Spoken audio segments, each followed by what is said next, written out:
So it looks like the meeting is being live streamed now. Oh, yes, it is. Are we?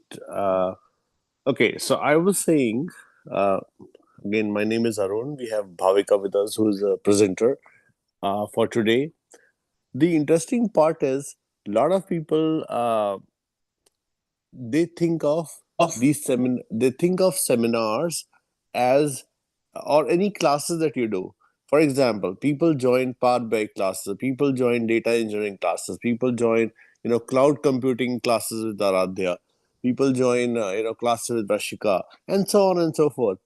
And what we notice sometimes is it's really interesting, and it's sad sometimes, and it's interesting as well. People think that okay, we our classes are running Saturday, Sunday, or in certain cases they are running, 3 days a week or 4 days a week for Vishal. People join classes as if they were TV shows, uh, or a motivation session for half an hour, 1 hour, and everybody fails to practice. Most of the people fail to practice. They think of sessions as let me attend a session today, do a check mark in the box saying yes, I attended the session, do a second check mark next time. So that way we'll finish 30 classes or 50 classes or 100 classes or whatever number of classes that are there in a particular session. And uh, and the moment the classes finish, I will just apply to a job, and then I'll ask for 50 lakhs or 1 crore, and they should contact me on their own and just give me the job or the opportunity that's there. And preferably they should give it to me remote, and preferably they should give it to me with company car and all the facilities that are there. People, please wake up. um, this recording should is going out to multiple people. So I'm saying, guys, it is not just valuable to attend classes from people like experts like Bhavika, Vishal, Ashok, and many other people in the COE group. It is important that you practice after the session. Um, yesterday I was talking to Sanjay Chandra, and he had made case studies, so many beautiful case studies of for people to learn from ADA for Databricks. The core idea is that many people are just doing a particular class, and then they come back home and they just listen to the recording and memorize it. By memorizing, it's not going to work, guys. Whether it is Power BI or Databricks or any damn topic in the universe in technology, please practice. You'll have to practice at least 1 hour to 2 hours every day, to in certain cases, to make sure that you've understood the topic and you can explain it to others. When you can explain it to others, whether it is an interview or a seminar or a presentation, that means that you have really understood the topic. So guys, please practice. All of our instructors talk about practicing the topic every day. Having said that, I will not waste any more time of the session, and we will get Bhavika Anandi to get started with her wonderful session on Power BI slash Fabric. So I think the topic is to do with pipeline deployment, and she's going to deliver it in the form of a little bit of theory, but more or less a demo. So over to Bhavika to introduce the topic and deliver it. And welcome everyone. Thank you so much, sir. Thank you so, so much. Hello, everyone. My name is Bhavika, and I have overall 14 years of industry experience, and I also teach Power BI. Power BI is something that I like to learn and explore, and also teach to people, so that it's a very interesting tool and very easy to learn. I see. So yes, that's about me. Today's topic is we have we are going to learn about what is fabric. and what is Power BI, and how Fabric has enabled CI/CD deployment pipelines into Power BI. Okay, so that is what we are going to learn today. Yeah. Yeah, Bhavika, it has been one of the very requested topics because some people are Ah, studying Power BI and they said, "Hey, we want to yes. understand what Fabric is." Not going to the depth Yes. of it, but have an overview of what it is, and Yes. should we learn it? Should we not learn it? Because Microsoft is promoting it a lot. So and then people want to do some sort of a hands-on. What does it look like? Does it look like a horse, an elephant, or what does it look like, what does it feel like? So this demo is Yes. very, very important, guys, from that practical standpoint. Yes, yes. So recently I attended a AI Fabric boot camp that was conducted by Microsoft, and I was mind blown, like how what all Fabric can do, how AI can help into it, and how we can, integrate almost everything into a single pipeline and automate it, and we don't even have to code. That's what Microsoft is coming up with, or already has come up with, and it would be nice that we are at par with it. So we'll go step by step, and I hope that I'll cover most of the things, but let's see how it goes. Okay. So, starting with what is Fabric? So, Fabric is basically there are multiple services that are provided by Microsoft, like say Data Factory, Synapse, Power BI, Data Activator, Logic Apps, and so on. So there are many multiple resources that are provided, and for that to be integrated with each other, it was necessary that it had to be under same tenant and all of that, and there was still some pipelines which were created to integrate all of this. Okay, but then Fabric is a solution to this, wherein it just bundles up everything into a package, and it provides it to you, starting with everything which comes under data source, data transformation, to data reporting. Okay, because we all know there are three parts to any project. Okay, one is the data source, the data transformation, and the data reporting. We are going to talk about data reporting today. So, but then I'll just touch base on what is data source and data transformation. Data source, wherein you store your data. The cloud examples are Azure Synapse, Azure Data Lakehouse, Warehouse, SQL Server, and there are many others like Redshift, Snowflake, and so on. Okay, those are not Microsoft products, but they are still able to integrate into this. So that is what is happening here.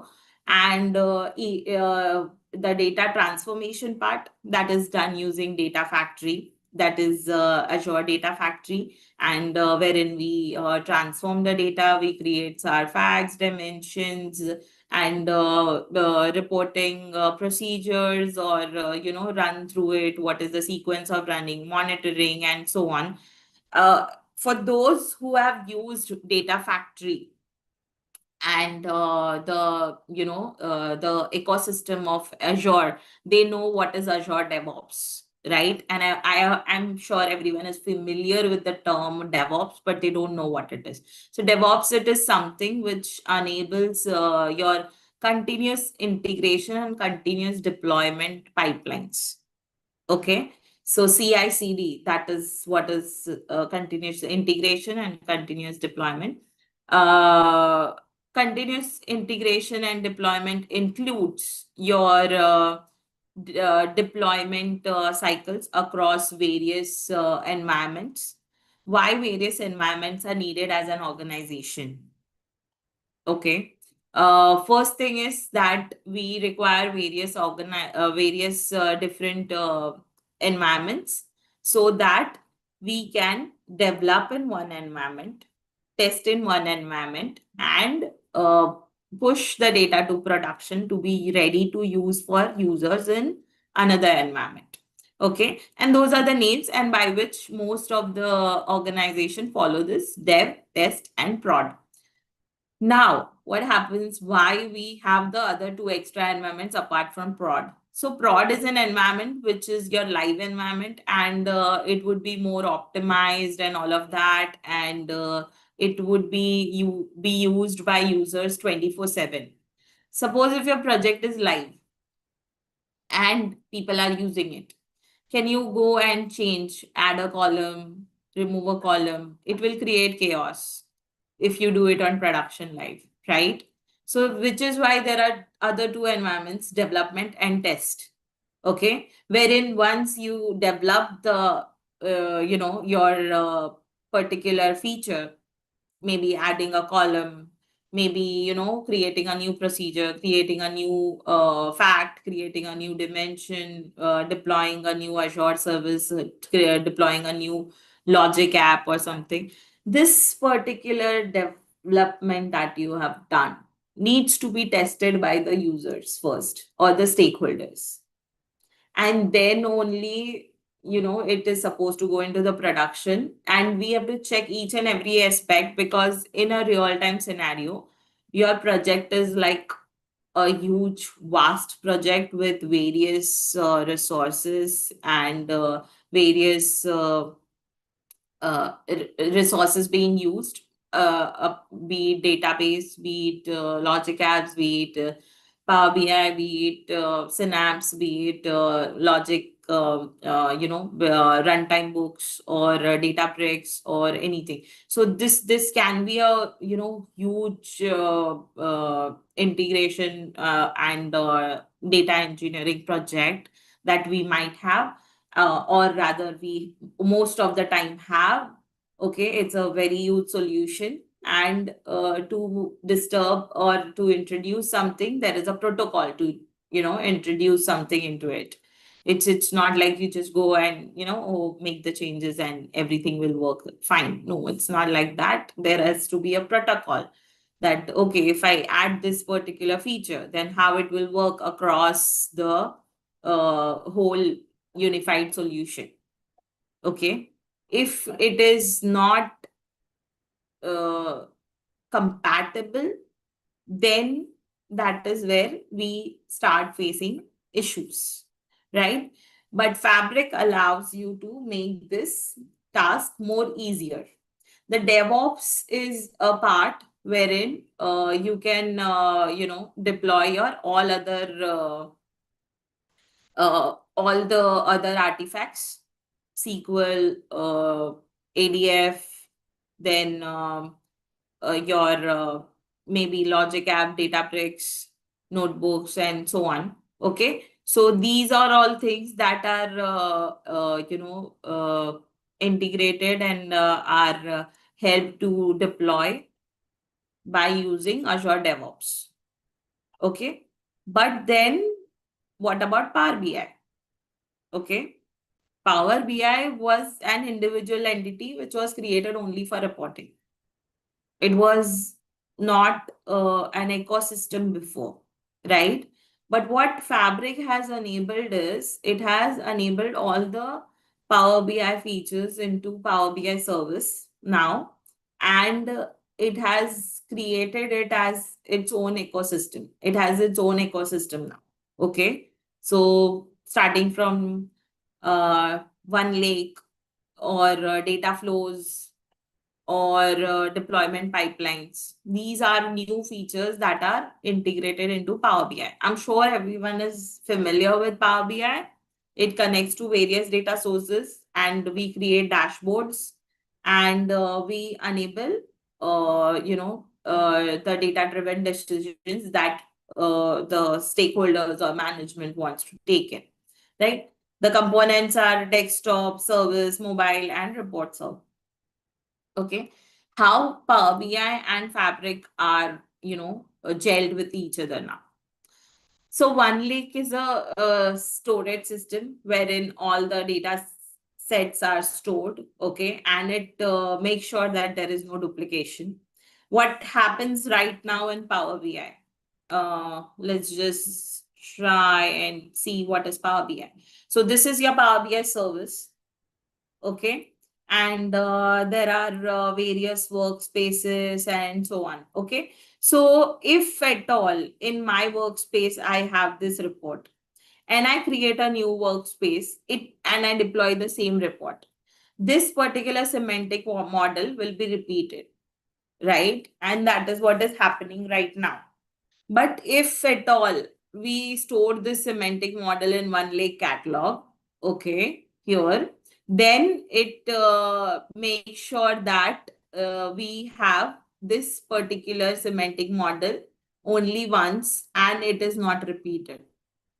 Otherwise, what will happen is right now in current scenario without fabric, what happens is that this particular semantic model has to be refreshed multiple times, okay, according to the report that has been published. Okay. But if at all one lake says that there will be no duplication, that is what it assures us. Okay. And we can assure it through one lake, and then it will not create duplicates even if I am publishing multiple instances of this report across different workspaces. Okay. Yeah. So that is what it helps us to do along with Power BI. Okay. Easy exploration of lakehouse and warehouse data. Now, before the semantic model that we used to have, okay, we were not able to explore the data. We did not see the tables that are present over here, right? And this particular fabric, integration has helped us that we can explore the data, we can create new visualization, okay, and also if you just go to the report, if you try and edit the report, okay, it will show you all the data that is present over here, like Power BI desktop. All the features of Power BI desktop are available here. Most of the time it is like 80% of the details and features are available, like you can create bookmarks, you can create new visualization, you can create your date drill down, drill through, okay, DAX functions also some to some extent, okay. But if you have to change something into the data, like adding a column, adding a table, or creating a new procedure, or something like that, then it needs to go back to your Power BI desktop, and then it needs to be done there. Okay. But then most of the features are available here. You can apply the filters as well, and you can hide, show, you can save this data, and then you can open the data model. You can also create your mobile layouts if you want. Okay. So that is also something present here. There is Copilot. If enabled, then it shows you, it will help you to create the visualizations automatically. Copilot is a feature which is, I'm sure everyone has seen across all the services provided by Microsoft right now. Okay, be it your Windows, be it your Azure, or Power BI, or any other, any other resource that you take. Okay. So Copilot helps you if when so it comes with a license. Okay, that's one. And so it is integrated license. It is not an individual license. It comes with an integrated license. And if it is, whenever it is enabled, it helps you to create the visuals. Okay. It will help you to give more insights on the data, what you can do more. Also, you can just give a command to it, and then it will create the visual over here. Okay, that's how easy to use it is. So you, if anyone is into like coding and all, then they have something called as GitHub Copilot. Okay. It helps you to create code. You just have to give a prompt that I want to fix this issue, or I want to, create something like this, and it will write the code itself. You don't need to even, move a finger there. You can, of course, you will have to check and see how it fits into your solution, but then it already knows what is your solution and what is your coding style, and what is your what are the blocks that you have already created, code blocks that you have already created, and it will help you to create what is called as like 95% match, and it acts as a junior developer, wherein it will write the code and give it to you, and you can build up on those things. So that is how. And Copilot also, it identifies what are your issues, pain points. Okay. And if there is a issue which is repeatedly coming in and you want to resolve it, then you use Copilot. Okay. Right now, I'm unable to use it because this is a pro license and it does not come with a pro license. So, which is why I cannot show you an example. But if you guys have, Copilot in your system, do try it out, and yeah, let me know how it goes. And do try at least, like 10 prompts, 10 different prompts, and then you will see that it knows how you are wanting a certain particular thing to be done, how you want to the analytics to be shown, how what is your coding style, and how you want the data to be present into the dashboard or into any other system. So that is what it helps with. Okay. So now coming back to your Fabric player with Power BI. So Fabric, it also has enabled many different things. First is one lake catalog. Okay. Then real-time data analysis. If anything is there to, there are real-time dashboards and all, then this is the where real-time analysis would be done. There is monitoring. Monitoring is basically monitoring whole of the data and how the pipeline is going. So there are, say, suppose hundreds of reports, right, across multiple workspaces. So I am skipping those topics because I am assuming that you guys have knowledge on workspaces. Okay. So workspaces is nothing but your different BU units. It can be, or it can be different uh, environments or access points wherein you give access to different people. It can be access based or business unit based workspaces. And there will be multiple reports under the same. And yeah, that is what you are trying to look into. And uh, yeah, so workspaces hold different reports under it. Okay. My workspace is something which is very much private to you, but if you want the reports to be published and going forward, then this workspaces are the place that you can create your new workspaces and work through it. Okay. Yeah. Then there is monitoring. So you have a lot of semantic models which are refreshing multiple times a day and so on. So you can monitor if any particular semantic model is deadlocking another one, or due to one semantic model is the other semantic model loading very slowly. Can you change timings? What is failed? What is taking a long time? Suppose yesterday one particular semantic model was taking, say, 5 minutes. Now today it is taking 5 hours. What is the reason of it? So these all kind of monitoring is very easily done into Monitor. You can create your monitoring alerts. You can create a subscription of the same, that once it is done, everything is done, you should be able to see it. There is workloads. Workload is basically, it involves different data loads that are present. There is also something called as data flows, which we can create, and yeah, it will be stored here. So there are a lot of different items that we can create here. Okay. Yeah. Lake house or notebook which can support Python, Spark, or something like that. And yeah, there is big data cleaning or querying in the lake house that you can do. So there are more different items that Fabric allows you to create. Okay. Then there are environments that we can create, which can be shared, which is easier to uh, travel your data from dev to test to production. Okay.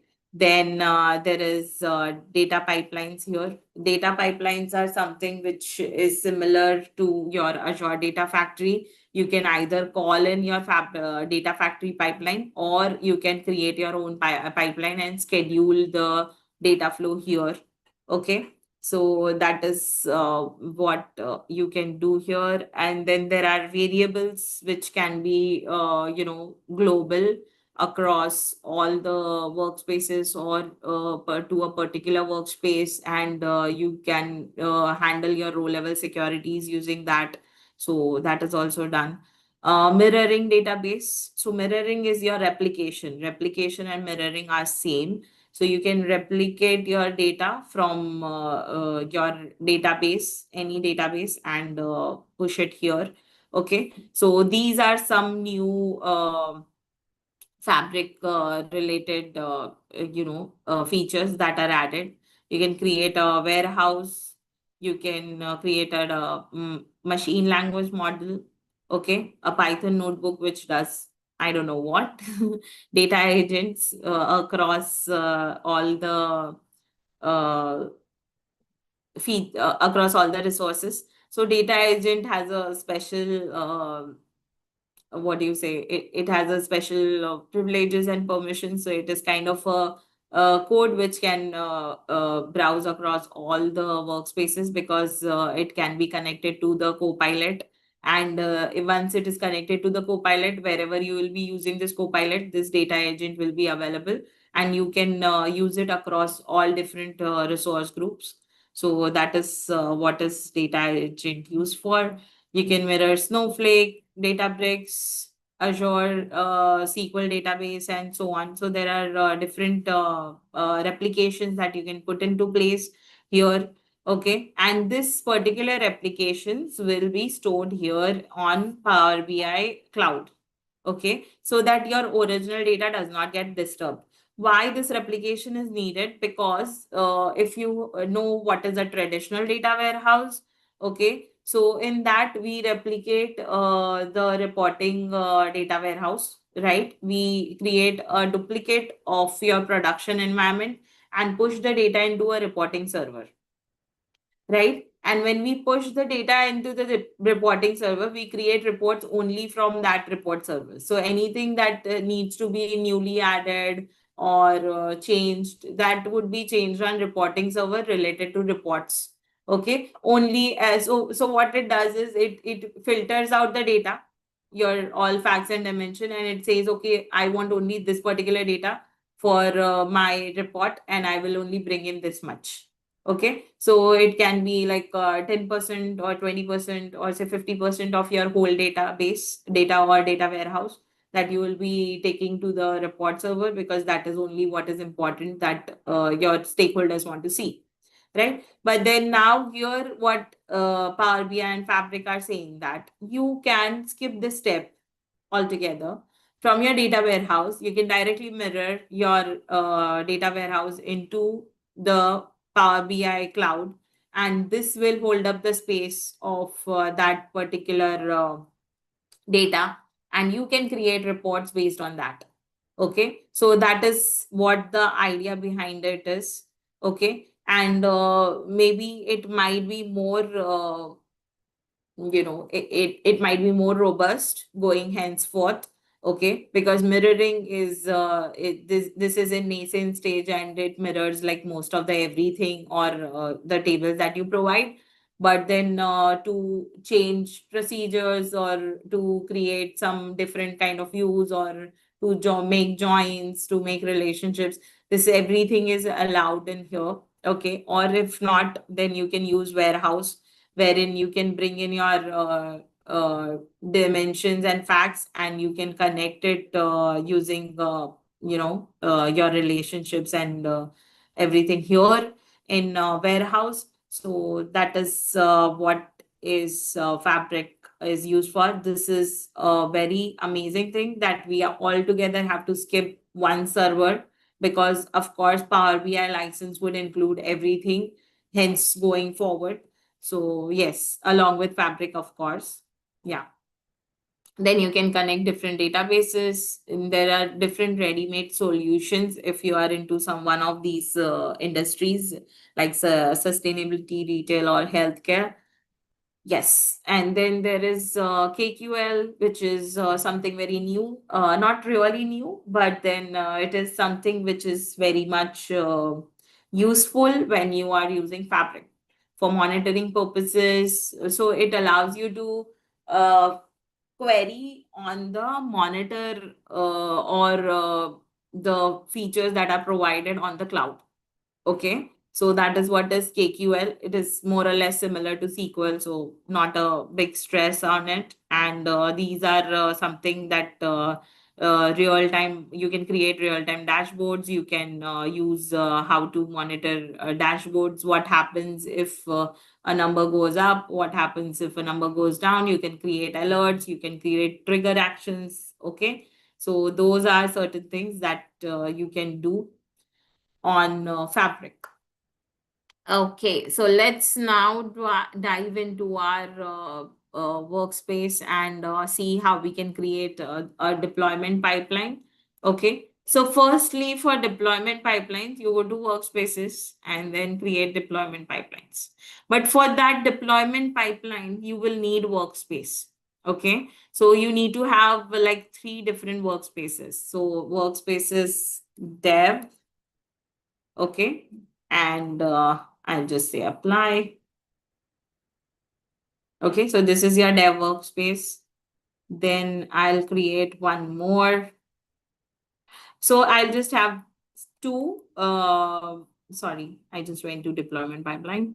Okay, so I'll just have two workspaces. So test come prod. Okay, and yeah, test and prod. Okay, so you can have three workspaces. I'm just doing one over here, and if you see here, there are three workspaces: development, that is dev, test, and prod. Okay, so these are the pipelines, deployment pipeline, and this is how the deployment goes from one environment to another environment for reports, data sets. Okay, and yeah, this is what we are looking at right now. Okay, so we go back to your workspace and then we create a workspace. Now, workspace needs to have a report to be published, right? So I have it right here with me. So just give me a second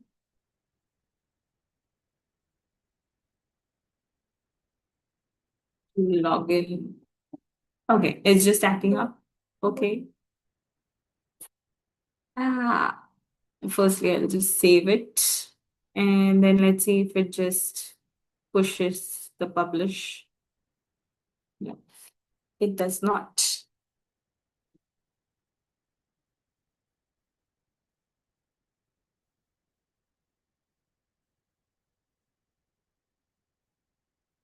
Okay. This is your signing in to your organizational ID. Okay. And yes, this is little.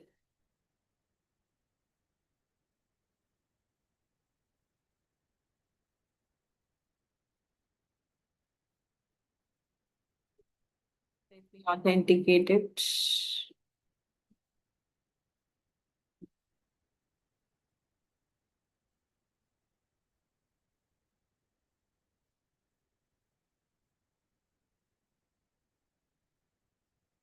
Just a second. Mhm.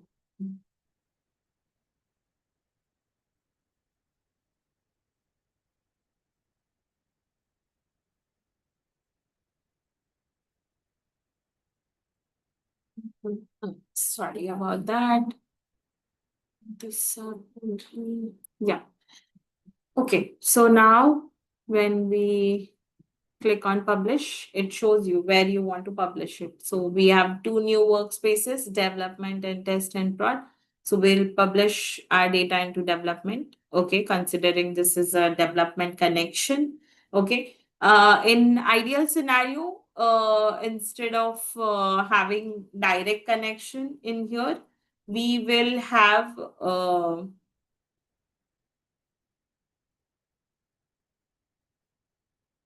okay.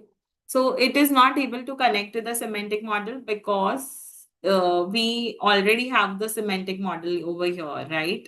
Which is why it is not able to deploy it one more time.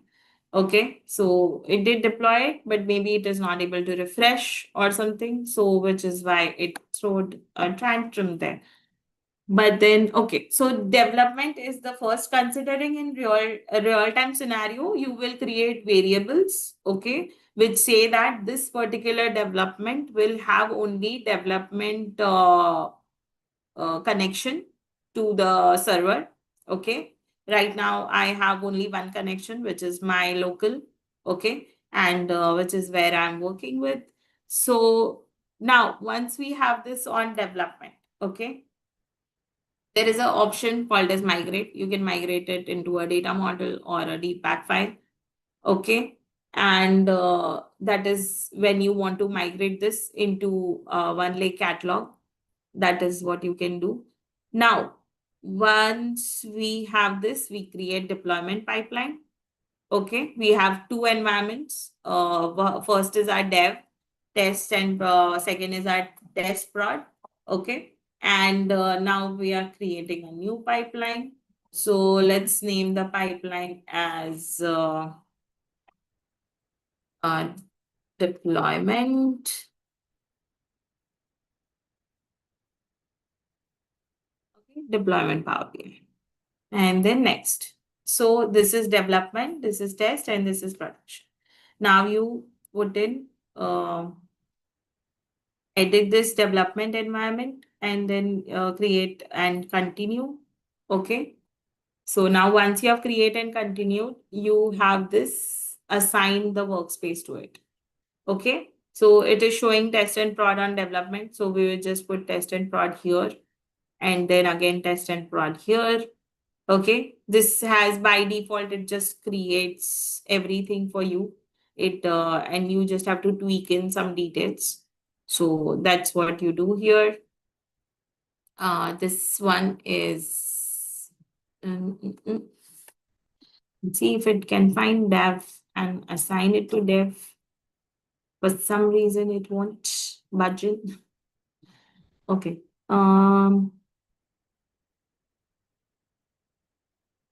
Content. Okay.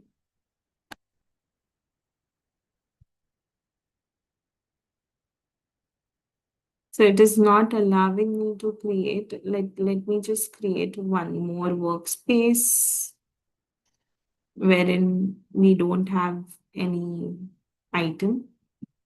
So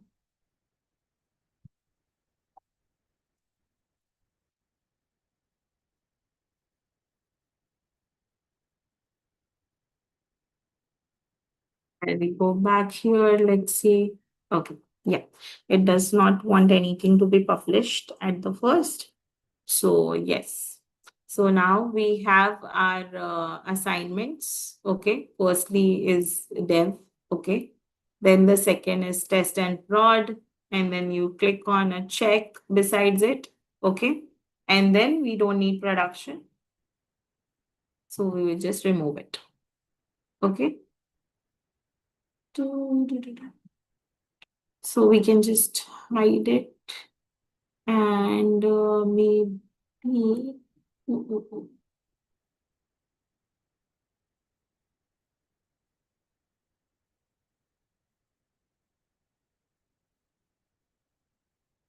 Okay, so this is not public and it is kind of disabled now. So firstly, we have a dev 1 environment. Okay, let's try to publish this report on dev 1. Okay, so now I just selected it. It is publishing the report on dev 1. Okay, so this is done. And let's just check here back at what it has done. We'll just refresh. Okay, so there is this data. Are we able to see the report? Yes, we are able to see the report. Now we go back to our deployment pipeline. Okay, can you see it's automatically starting to run and then it kind of has changed, right? Okay, I did not run anything. So as soon as the development is deployed, it is starting to deploy on prod. Let's see if it has deployed anything. No, it has not. So it was kind of refreshing. So we can create rules here that how the deployment is to be done and what is to be done here. Okay, so now once we have this development pipeline, okay, we can see the workspace settings and then unassigned workspace. Then we can create a different, assign a new workspace over here and so on. And then once we publish this app, okay, so it is asking you to set up. Okay, so and then okay, so there is a app that you will need to create so that it runs through and it will have what data it will have, so what all reports it will contain and who can view this report. So this is a app feature, but let's not continue with that. And yes, so we come back to dev environment here. And yeah, okay. So once this deployment pipeline is created, there are a set of rules that you can define how the content is to be uh, deployed. Okay. And then once it is done, so deploy from, uh, so you click on here, test, and then deploy from development. So it is showing you what is the source stage and what is the source item and what all you want to deploy. So once you select all the items here, so let's just make it a little large. Yes, so once you have all the source items here, okay, so this is the first time that you are deploying. So you just select all the items and then you click on deploy. So it will ask you if you are deploying it and then you say deploy. Okay, and then once it starts deploying, it will be available on test as well. Mhm.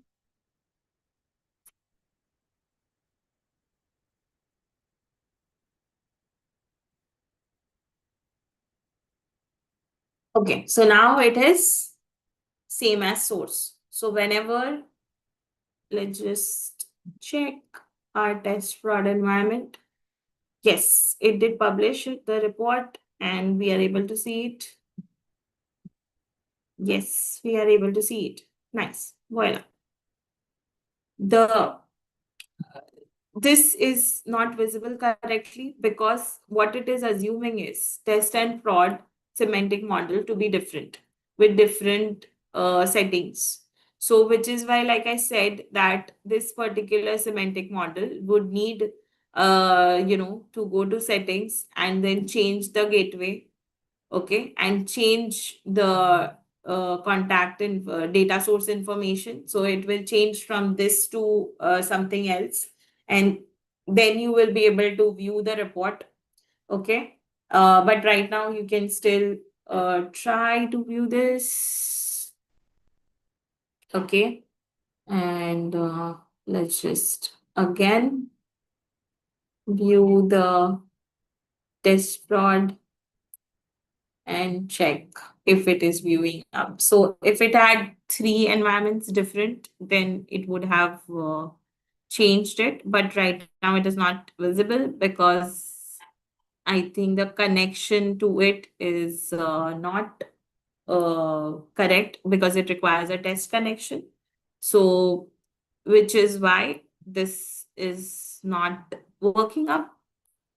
But yes, this is now whenever you deploy again the development, okay, and you say the test is to be deployed again, so you can select it again if you have made changes into your dashboard, if you have made any tweaks into it, okay, then you can just publish it to your dev again, and then whenever you are ready, once the development has been checked, you can push it to prod, you can select all the items that are to be staged, and then that is to be, uh, pushed forward.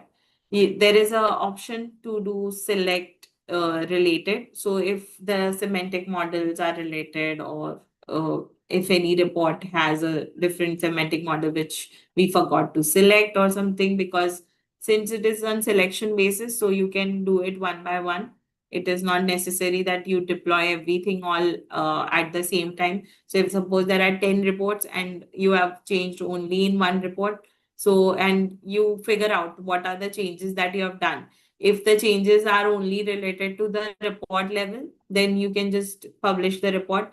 If the changes are related to semantic model as well, then you select the semantic model as well, and then you click on deploy. Okay, so that is what you will be doing.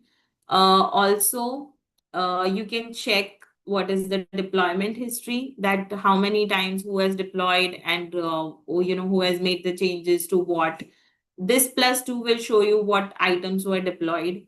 Okay, so this is how you can check that who is deployed what. Before in Power BI, only without Fabric or without this deployment pipeline, there was no way to identify who deployed what, because everyone used to deploy, and everyone used to deploy it using the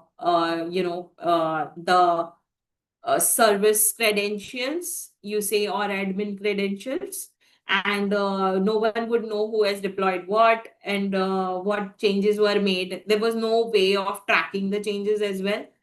This is still nascent, so it will not show you exact changes where it has done and so on. Okay, but it will show you what was changed and who changed it and who deployed it. Okay, so this is something you can have in your admin pouch. Okay, and let admin only deploy all the reports, and so that it is, one tracked that who did what, and so basically let it go through the deployment cycle, how we do it in our code, or Azure DevOps, or yeah, basically how you do it in DevOps.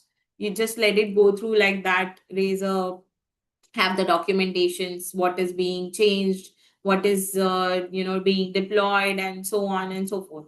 So this deployment also should be supporting the data flows, but not right now, maybe at the later stages. Okay, so yes, that would be something more beneficial and efficient. Okay, once we start doing it, if you have a setup of production, then you can create a prod workspace, and you can use it to deploy it from test, and click on deploy, and it will replicate the same if you have three environments. The important note to note here is that the semantic model would need a variable as a connection, so that you can change your connection string when you are in test, when you are in prod. Okay, because the dev will not work along with it. Okay. Yeah, so that's it from my end. Any questions, any doubts, anything that you guys want to ask me?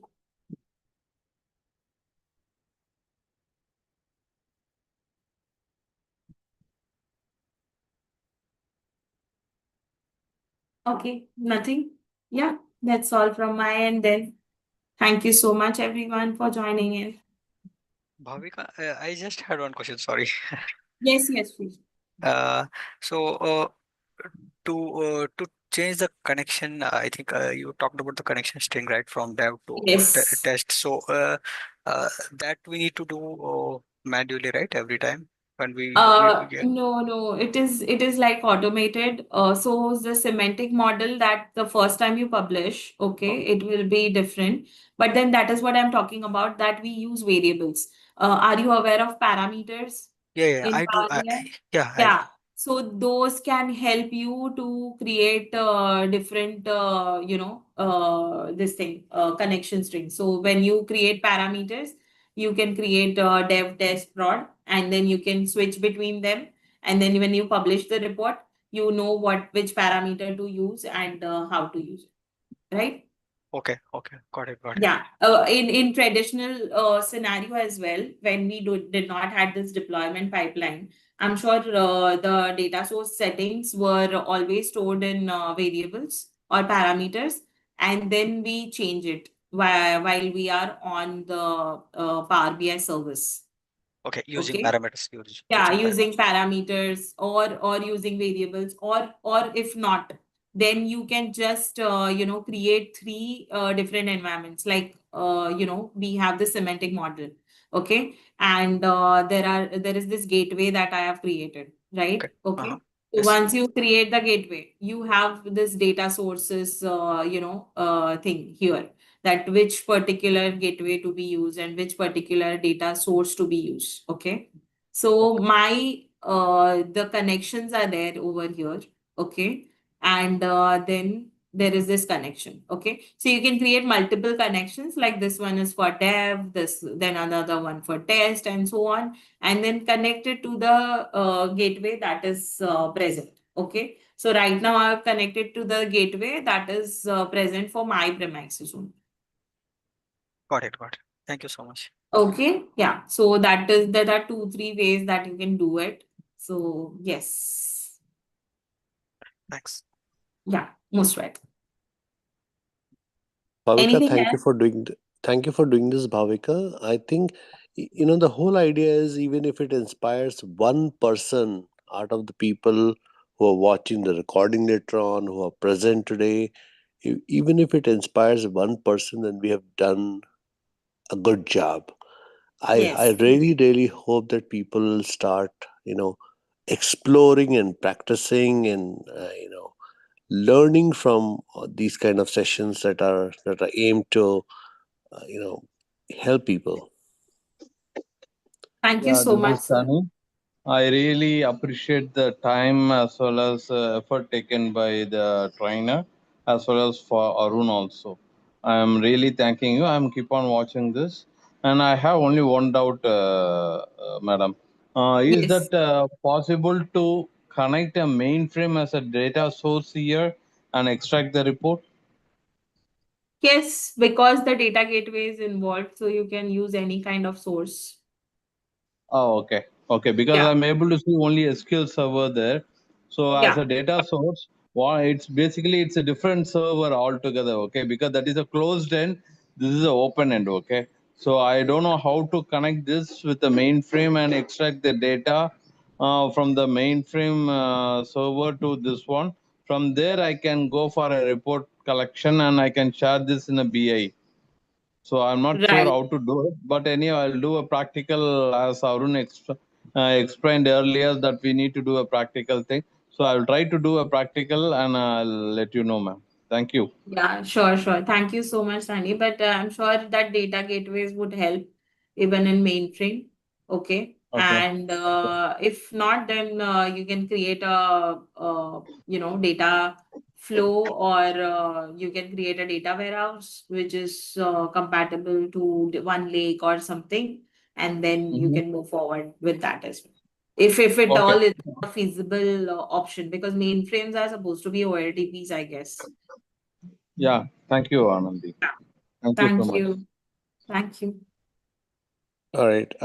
Thank you, Bhavika, again for all those wonderful insights and motivating people. And thank you to the audience once again. Let's wrap up. Yeah, thank you Thank so you much. so Thank you so much, much. everyone. Thank you. Bye bye.